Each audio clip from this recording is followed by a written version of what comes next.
Yo, what's up, c'est Shipper. On est avec Bap Media pour le Heatwave. Let's go.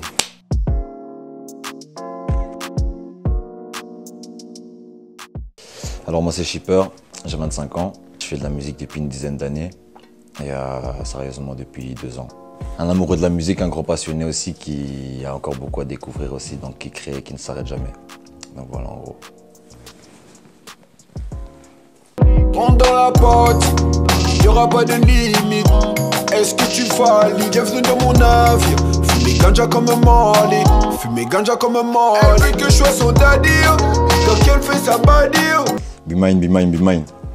Alors lui, c'est la personne avec qui j'ai commencé vraiment à m'investir dans la musique. On a commencé vraiment avec un style afro. Donc avec Ovo, on a vraiment créé un style afro qu'on a voulu créer en mode qui s'appelait Afro Caviar, pardon. Et ça, on était dans sa petite chambre au Cup Pasta où on a tout commencé. Et voilà, on a commencé à créer un petit peu un délire. On a beaucoup écouté des sauces un petit peu nigériennes, London. Et on s'est inspiré, on a créé un petit peu notre délire à nous. D'où le Mélanie, donc une mélodie un petit peu très douce. Et elle est trop pile dans les drums. Et donc voilà, lui aussi il a fait le taf. Donc vraiment ça c'est un gros kiff aussi ce son, Mélanie. Be-Mine, j'ai rencontré dans ma ville, à Mons, d'où je viens. Il travaillait dans un petit fast-food qui s'appelait le Cup Pasta.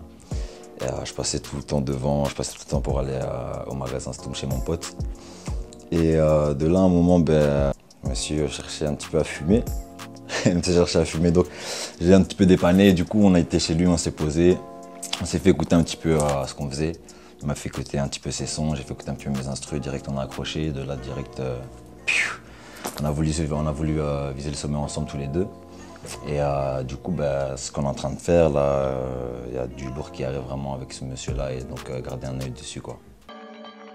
Comme proprio pendant période Covid, je ne peux plus fermer. Très peu de billets pour des milliers de colis, tu finis consterné. Suiveur de Hess, vous êtes tous bernés. Nous et les jambes solides et la bouche fermée. Jones, ça c'est Restless, ça c'est mon shinobi de la musique lui. C'est dans un des séminaires que je faisais du côté de Mons. Donc je faisais pas mal de séminaires ici du côté de BX, mais on a fait un du côté de Mons. Du coup, je l'ai invité, lui, détard comme il m'appelle tout le temps. Ouais, ça dit quoi, ça dit quoi? Je dis Chamon, il m'a dit j'arrive. Donc, let's go. On se laisse jamais le choix avec Jones. Ça veut dire que dès que chacun est un petit peu dans le down, ça veut dire let's go, on se booste au gros. Tu fais quoi, let's go. Et on se donne toujours de la force et on se fait des dingueries. Donc, je le sens vraiment très évolué depuis notre première session d'il y a 1 an maintenant. Et ce son-là, c'est vraiment. Je suis fier de ce son. Je suis fier de lui et de ce son, franchement. Donc, continuons comme ça, force à nous. Un séminaire, ça peut rapporter déjà beaucoup. Moi qui viens de Mons, mes séminaires m'ont choqué parce que j'avais des bonnes têtes de Bruxelles dedans. J'avais des gens avec qui je voulais travailler. Donc ça veut dire les gens avec qui je voulais travailler, je me gênais pas à faire en sorte de les amener dans les appartements que je louais ou quoi que ce soit. Et les résidences, vraiment, c'est un grand mélange d'informations, un grand mélange de juice aussi. Et moi, je prends ça aussi surtout pour pouvoir me canaliser et prendre le temps de créer un projet en fait. Moi, je veux maintenant dans les séminaires en tirer un projet d'office. Avant, je faisais plus ça pour on faisait connaissance avec les artistes, on crée un petit peu, on voit la vibes. Mais maintenant, je trouve que au jour d'aujourd'hui, je trouve que c'est important dans un séminaire aussi de déjà proposer à quelqu'un un petit peu la directive qu'on peut donner de séminaire et qu'est-ce qu'il va en tirer, qu'est-ce qu'il va en sortir.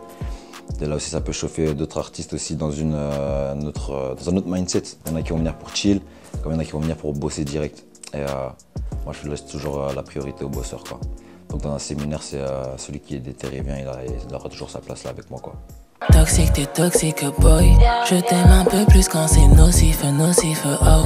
Toi t'apprécies mieux quand je suis addict, oh. Nous on le vit mieux quand c'est addictif, oh. Kipili, toxique. Ça, ce son-là aussi, il est né d'un séminaire, hein, comme d'hab. Et comment ce son s'est fait?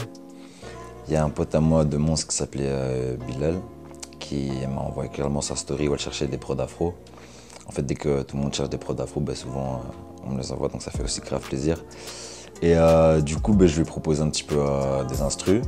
Direct, elle m'a dit qu'elle avait grave accroché. Du coup, je lui ai dit envoie-moi un peu des maquettes, on va voir un petit peu ce que je peux te faire. Elle m'a envoyé des maquettes et de là aussi, elle avait vraiment... Elle avait un truc déjà dans sa voix aussi, dans sa vibe, dans ses flows. C'était pas comme tout le monde, c'est pas comme ce que j'entendrais d'une fille qui rappe en fait. Parce que moi j'ai plus en fait des filles qui chantent aussi, mais justement elle m'a bien choqué, donc respect à elle. Et du coup, donc ce son-là, on l'a fait en séminaire aussi, je l'avais appelé. Et on était avec Slomo, on a créé tous les jours et à un moment, donc elle est venue, on l'a fait écouter cette prod. Au début, elle était un petit peu sceptique, on a fait une petite pause, on a travaillé de trucs un petit peu. Après on est revenu là-dessus et elle-même elle a réaccroché en fait. Et petite anecdote de ce son, dans l'instru j'ai rajouté des putains de voix moi que je kiffe. Dans l'instru j'ai pitché tout ça. Donc cet instru c'était un gros kiff à la faire. Et quand on l'a posé dessus aussi, on a vraiment trouvé un gros délire toxique et né. Donc voilà. Slomo, lui c'est devenu mon binôme, donc en beatmaker. Et de base avec Slomo, nous on se voyait vite fait de la danse quand on était plus petits.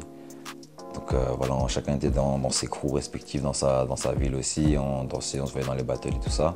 En fait, on s'est jamais capté musicalement avant. Avant, c'était vraiment que de la danse. Moi, de mon côté, j'ai commencé à créer un petit peu aussi pour les danseurs. Donc c'était pour le Juste Debout 2013, pour Bruce Blanchard. C'était des mots de juge, ou sinon j'ai bossé avec Yak Films aussi. Donc c'est vraiment tout ce qui était centré vraiment dans la danse. Et Slomo, j'ai juste rencontré par après, il m'a fait écouter quelques prods il y a quelques années, peut-être 3 ans maintenant, un truc comme ça. Il m'a fait écouter un petit peu les prods qui commençaient. Je lui ai dit qu'il avait grave une touche un petit peu qui était intéressante. Du coup, sachez que tous les danseurs aussi ont leur touche qui attire l'oreille, donc voilà. J'ai été touché par cette touche aussi, donc je lui ai proposé clairement, vas-y, viens, on va bosser des petits trucs. Maintenant, au jour d'aujourd'hui, avec Slomo, quand on bosse des trucs, c'est dangereux. Donc quand on se capte aussi là pour faire aussi de la dinguerie, ça part très très loin aussi. Donc du coup, on a passé le BX Furious aussi de Frénétique. Moi, dans la danse, j'étais le danseur, genre celui qui allait faire les saltos, le break. On me faisait tourner sur ma tête, tout ça là. Donc j'étais toujours un petit peu l'acrobate du groupe, un petit peu le plus fou. Donc je voulais toujours des énergies plus lointaines. Et moi, j'étais quelqu'un qui j'assimilais vraiment beaucoup la musicalité. Ça veut dire ça qui me fait bouger, donc moi aussi je voulais commencer à créer la mienne en fait. Grâce à la danse, pourtant, j'ai aussi appris à avoir aussi un autre type de musicalité.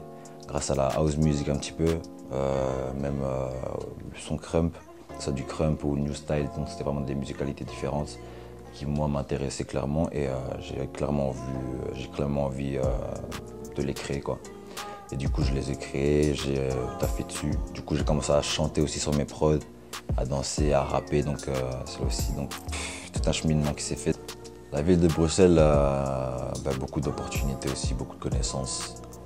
Ouais, franchement, j'ai passé pas mal de temps dans des studios qui n'étaient pas les miens ou chez des potes aussi, dont le Catch Music, avec mon gars Dom Cruz aussi qui m'accueille beaucoup et qui me laisse beaucoup de liberté aussi dans son studio. C'est une des premières personnes aussi qui a reconnu mon travail aussi, il me l'a fait savoir aussi il y a très longtemps, donc c'est des bonnes personnes aussi qui m'ont accueilli, comme aussi le Bon Baiser, où aussi j'ai tourné vraiment dans beaucoup d'endroits où les gens m'ont invité et grâce en fait à mon kiff de la musique en fait, ça fait une dizaine d'années que je fais du son, les gens s'en rendent compte aussi, donc ils se rendent compte aussi de mon potentiel, ça fait plaisir, j'ai des bons retours et vraiment ici cette ville elle me le montre, donc ça me permet de me stabiliser vraiment clairement et de voir où je vais mettre les pieds. Aussi de voir qu'est-ce qui va passer, qu'est-ce qui ne passerait pas. Donc maintenant j'ai le temps de vraiment de réfléchir à la tête reposée. Et là on crée. Donc maintenant je me suis bien installé depuis 5 mois. Et en 5 mois il y a déjà eu beaucoup de trucs. Il y a déjà eu beaucoup de trucs qui vont se passer, enfin qui sont passés pardon. Et il y aura encore des dingueries qui vont arriver. Et ça, on va jamais s'arrêter d'en créer quoi. Donc voilà, SO à la ville de BX et à tous les artistes qui sont dedans. Mode furtif activé, la voix dans ma tête me dit kiffer. Black FNK fait moi kiffer toujours dans les temps. Jeune boss fait toujours ce qu'il faut, donc chaque fois tout le monde veut savoir ce qu'il fait. Linka, trafic fait office d'oppression. Vérité sauve mais rarement nous la pression. En un seul couplet direct, je leur mets la pression. Je sens qu'ils ont peur et ce n'est pas qu'une impression. Nice. C'est mon fucking premier million de streams depuis quelques semaines. Ça, je suis grave fier. BX Virus 19 de Frénétique. Ce son, comment il s'est fait aussi, il est sorti aussi d'un séminaire caché que j'ai fait, mais j'avais pas vraiment invité Frénétique ni personne.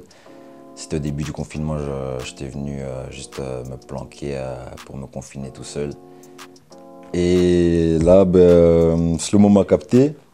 Il m'a appelé au téléphone, il a entendu qu'il y avait du bon son derrière que je créais. Il m'a dit oh, t'es où? Il vous a déjà expliqué ça de toute façon. Et donc il est venu à la maison, donc là où j'étais, et on a créé. Du coup là, j'avais invité Frénétique 2 jours après ou le lendemain. Il est venu, j'ai fait une petite écoute de session de prod.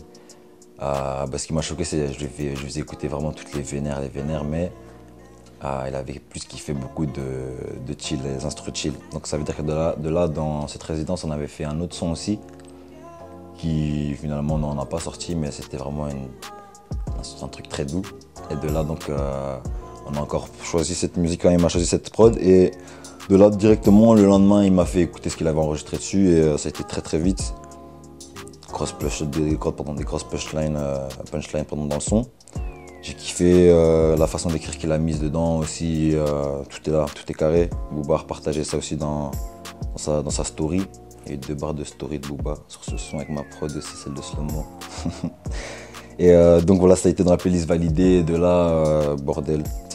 Ça commençait à être un gros bordel, ça a tourné, ça fait son taf. Et donc ça mérite vraiment la tournure que ça a pris, quoi.